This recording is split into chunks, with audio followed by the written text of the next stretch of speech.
আর তোমাদের বইতে এই প্রাথমিক কোষ গণকোষের পার্থক্যগুলো আছে যেগুলো আমি আলোচনা করলাম, এটা একটু দেখে নেবে।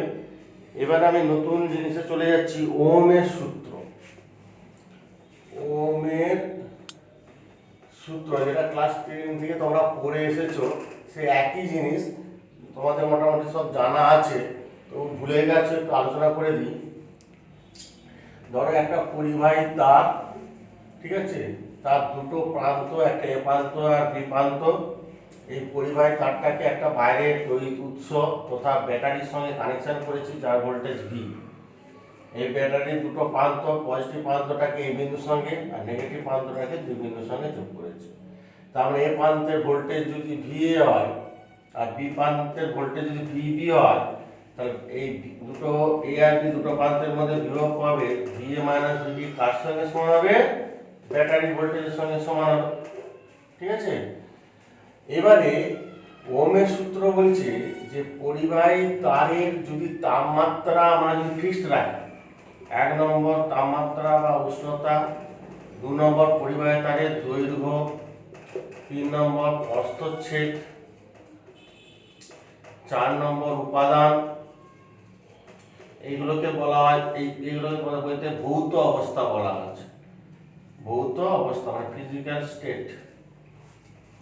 ঠিক আছে, তার তাপমাত্রা এবং অন্যান্য ভৌত অবস্থা অর্থাৎ দৈর্ঘ্য, প্রস্থচ্ছেদ, উপাদান, এইগুলো যদি স্থির থাকে, কনস্ট্যান্ট থাকে, কি থাকবে? স্থির যদি থাকে, তাহলে পরিবাহীর মধ্য দিয়ে যে কারেন্ট যাবে আয় মাত্রা, সেই কারেন্ট পরিবাহী তারের দু প্রান্তে বিভব পাবে ভি আর কারেন্ট আই, এই দুটো পরস্পর সমানুপাতিক হবে, ভোল্টেজ ভার্সেস কারেন্ট।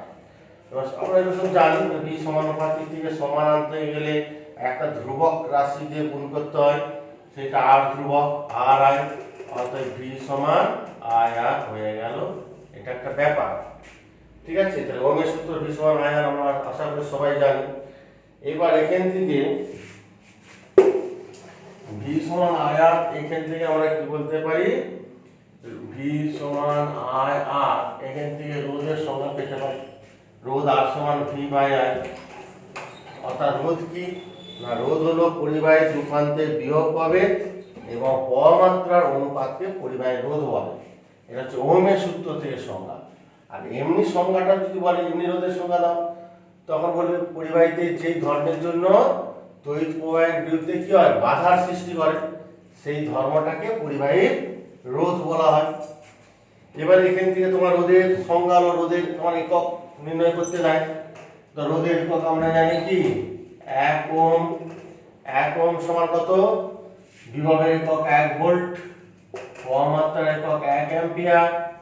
অর্থাৎ কোন পরিবাহীর মধ্য দুপ্রান্তে যদি 1 ভোল্ট বিভব পাবে যদি প্রয়োগ করি এবং পরিবাহীর মধ্য দিয়ে যদি 1 অ্যাম্পিয়ার কারেন্ট যায়, তাহলে ওই পরিবাহীর রোধকে বলা হবে 1 ওহম। ঠিক আছে, এবারে ভি সমান যেহেতু আয়া, অর্থাৎ ভি এর সঙ্গে আই যেহেতু ডাইরেক্ট সমানুপাতিক, ভি এর সঙ্গে আই যেহেতু ডাইরেক্ট সমানুপাতিক, তাহলে আমরা যদি গ্রাফিক্যাল রিপ্রেজেন্টেশন করি ভোল্টেজ ভার্সেস কারেন্ট, এটা গ্রাফটা হবে কি? Straight line. ঠিক আছে, মানে ভোল্টেজ বাড়লেও কারেন্ট সমানুপাতে বাড়বে। এটা লেখচিত্রটা হবে সরল রৈখিক লেখচিত্র। এবার তোমরা এগুলো পড়েছো যে যে সমস্ত পদার্থ এই ওহমের সূত্র মেনে চলে, অর্থাৎ ভি ভার্সেস আই, এবং যাদের গ্রাফ ভি আই গ্রাফটা কি হবে? রৈখিক বা লিনিয়ার, তাদেরকে বলা হয় ওহমীয় পরিবাহী। আর যারা ওহমের সূত্র মেনে চলে না, তাদেরকে বলা হয় অহমীয় পরিবাহী। ওহমীয় পরিবাহী মানে যে কোনো মেটাল, যে কোনো ধাতু, সোনা, রূপো, তামা, লোহা, অ্যালুমিনিয়াম, হ্যাঁ, এই যে কোনো ধাতু ওহমের সূত্র মেনে চলে। আর যারা অমীয় পরিবাহী অর্থাৎ ওহমের সূত্র মেনে চলে না, সেই রকম হচ্ছে অর্ধ পরিবাহী, জার্মেনিয়াম, সিলিকন, নিম্ন চাপে রাখা নল, তৈর্মুক্ষর নল, তৈর বিশ্লেষক পদার্থ, এগুলো সব অমীয় পরিবাহী। হ্যাঁ, এরা ওহমের সূত্র মেনে চলে না এবং এদের লেখচিত্র অরৈখিক, মানে রৈখিক নয়। হ্যাঁ, এদের লেখচিত্র তখন তাদের হবে যেমন অর্ধ পরিবাহী লেখচিত্র এরকম হয়, পাকা। হ্যাঁ, ঠিক আছে, এরকম এরকম গিয়ে এরকম উঠে যাচ্ছে, এরকম বিভিন্ন ধরনের লেখচিত্র হয়।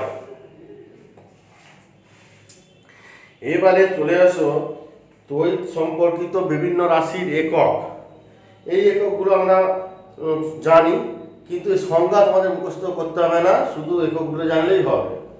যেমন তড়িৎ আধানের একক কুলম্ব, প্রবাহ মাত্রার একক অ্যাম্পিয়ার, এগুলো আলোচনা হয়েছে।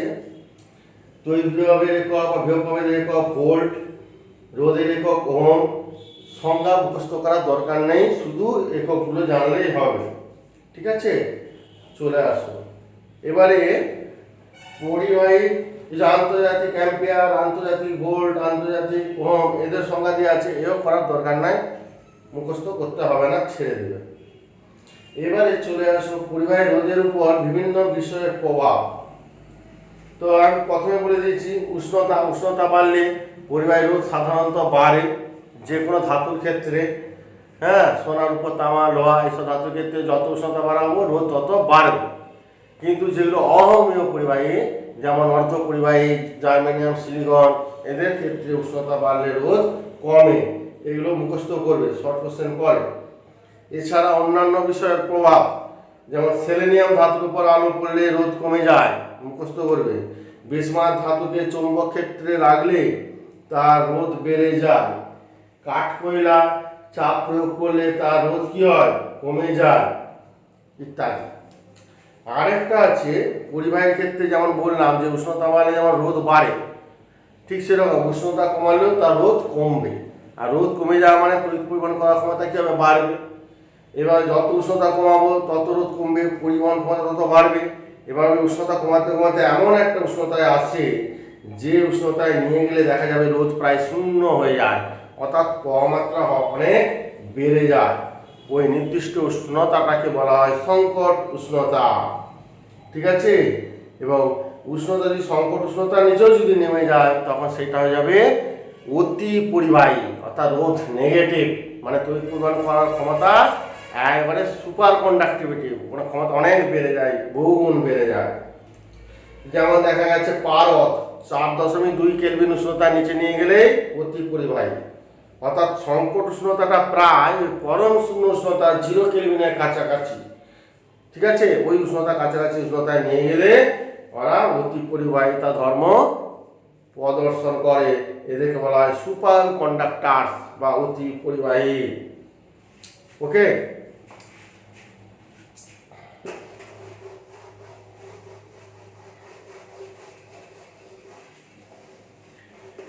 এবারে পরিবাহী রোধ কি কি বিষয়ের উপর নির্ভর করে আমরা তো জানি। পরিবাহী রোধ যদি আর হয়, পরিবাহী রোধ আর হলে পরিবাহী রোধ আর তার দৈর্ঘ্যের সঙ্গে সমানুপাতিক, 1 নম্বর। 2 নম্বর পরিবাহী রোধ তার প্রস্থচ্ছেদের ক্ষেত্রফলের সঙ্গে ব্যস্তানুপাতিক। 3 নম্বর পরিবাহী রোধ হচ্ছে উপাদানের উপর নির্ভর করে, উপাদানটাকে রোধাঙ্ক রোধ ধরা হয়। তাহলে এগুলোকে একত্রিত করলে আর varies as L by A, varies as থেকে ইকুয়াল টু আনতে একটা কনস্ট্যান্ট দিয়ে গুণ করতে হবে এল বাই এ। এই রোধটাই হচ্ছে উপাদান, কারণ বিভিন্ন পদার্থের ক্ষেত্রে রোধের মান ভিন্ন।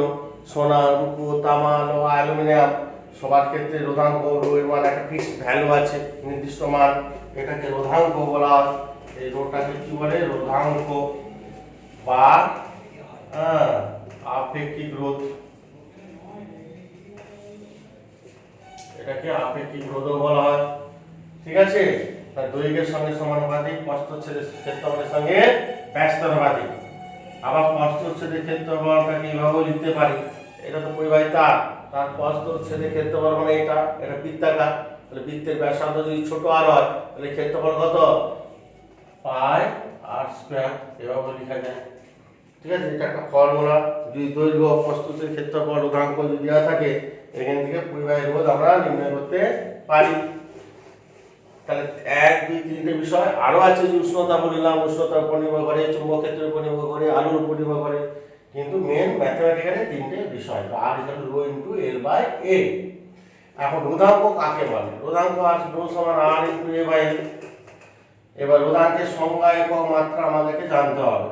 যদি পরিবাহী তারের দৈর্ঘ্য 1, প্রস্থচ্ছেদের ক্ষেত্রফল 1 যদি হয়, অর্থাৎ দৈর্ঘ্য প্রস্থচ্ছেদের ক্ষেত্রফল 1 মানে এটাকে কি বলা হয়, একক ঘনক। একক ঘন মানে যার দৈর্ঘ্য, প্রস্থ, উচ্চতা সবই 1 একক করে। তাহলে যদি 1 1 উপরে যদি হয়ে যায় তাহলে কি হবে, অর্থাৎ তাহলে রো কার সঙ্গে সমান হবে, আর ইনটু 1 ইনটু 1 সমান r, অর্থাৎ রোধাঙ্ক পরিবাহী রোধের সঙ্গে সমান হবে। তখন কি বলবো, যে একক দৈর্ঘ্য একক প্রস্থচ্ছেদের কোন পরিবাহী তথা একক ঘনকের দুই বিপরীত একটা ঘনক নিলাম একক ঘনকের, হ্যাঁ, এই দুই বিপরীত তলের মধ্যে এই একটা তল আর একটা তল, এই দুটো বিপরীত তলের মধ্যে যে রোধ, সেই রোধটাকে ওই পাত্রে রোধাঙ্ক বলবো। ঠিক আছে, সোনার উপর তামার আর সব ধাতুই কি করলাম, একটা ঘনক নিলাম একক ঘনক, তার রোধ নির্ণয় করবো, সেই রোধটাই হবে এদের রোধাঙ্ক। আবার রোধাঙ্কের সংজ্ঞা হলো, আবার একক হয়ে যাবে, রোধাঙ্কের একক কি হবে, রোধের একক ওহম, ক্ষেত্রফলের একক সেমি স্কয়ার, দৈর্ঘ্যের একক সেমি, এটাই গেল। তাহলে ওহম সেমি, এটা সিজিএস এ, বা এসআই হলে ওহম মিটার, এসআই চলে যাবে। ঠিক আছে, তো রোধাঙ্কের একক ওহম সেমি বা ওহম মিটার। যেমন দিচ্ছে তামার রোধাঙ্ক, তামার রোধাঙ্ক 1.76 × 10⁻⁻6 ওহম। বলতে কি বোঝো, বলতে বোঝায় যেহেতু ওহম সেমি আছে, তাহলে আমাকে বলতে হবে 1 সেমি দৈর্ঘ্য এবং 1 সেমি প্রস্থ এবং 1 সেমি উচ্চতার একটি তামার ঘনকের, হ্যাঁ, দুই বিপরীত তলের মধ্যে রোধ হবে 1.76 × 10⁻⁻6 ওহম। ঠিক আছে, আচ্ছা, আর রোধাঙ্কের অনন্যকে পরিবাহিতাঙ্ক বলা হয়, এগুলো দেখে নেবে। আরেকটা ইম্পর্টেন্ট হচ্ছে হর্ষবর্তনী বা শর্ট সার্কিট। তোমরা প্রায় নামটা শুনে থাকবে যে শর্ট সার্কিট হয়েছে, ওই শর্ট সার্কিট থেকে আগুন লেগেছে। কলকাতায় আর ম্যাক্সিমাম জায়গায় যখন আগুন লাগে বলে দেয় যে শর্ট সার্কিট থেকে আগুন লেগেছে।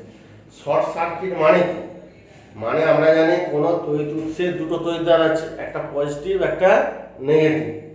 সেই দুটো তারকে যদি, সেই দুটো তড়িৎদ্বারকে যদি প্রায় রোধহীন তার দ্বারা যদি যোগ করে দেওয়া হয়, রোধহীন মানে যার রোধ নেই, এরকম তার দিয়ে যদি ডাইরেক্ট যোগ করে দেওয়া হয়, প্লাস মাইনাসকে সরাসরি যদি যোগ করে দেওয়া হয়, তখন যে বর্তনীটা পাওয়া যায় সেটা হচ্ছে শর্ট সার্কিট।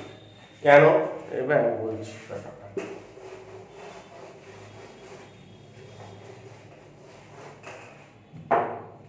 ধরো আমি একটা তড়িৎ উৎস নিয়েছি, তো এটা হচ্ছে পজিটিভ মেরু, এটা হচ্ছে নেগেটিভ মেরু। হ্যাঁ, তাহলে এটাকে ধরো আমি বাইরে ল্যাম্প জ্বলছে, আলো জ্বলছে, ঠিক আছে, হ্যাঁ, মানে এটা দিয়ে কোনো রোধ আছে, এই ল্যাম্পে রোধ আছে, পাখা চলে তার রোধ আছে, তাহলে রোধ যুক্ত তার দিয়ে যোগ আছে, তাহলে কিন্তু শর্ট সার্কিট নয়।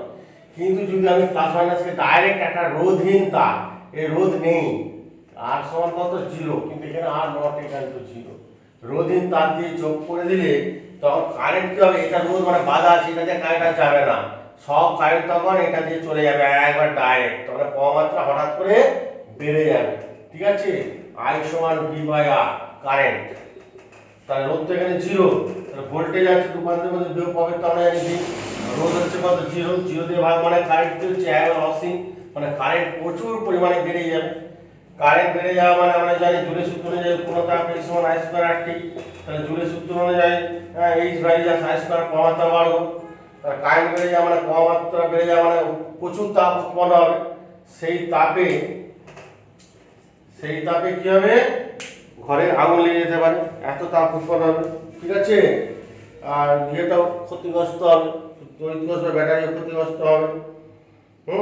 এরকম। আচ্ছা, এইরকম এইগুলোতে অনেক অঙ্ক আছে, তোমরা দেখবে, উদাহরণ 1 2 3 4 5 6 7 অনেক অঙ্ক আছে, এগুলো একটু দেখবে।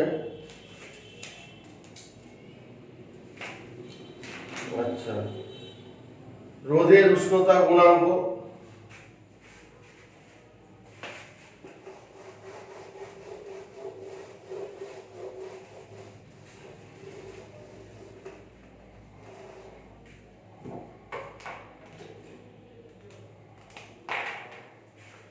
রোধের উষ্ণতা গুণাঙ্ক,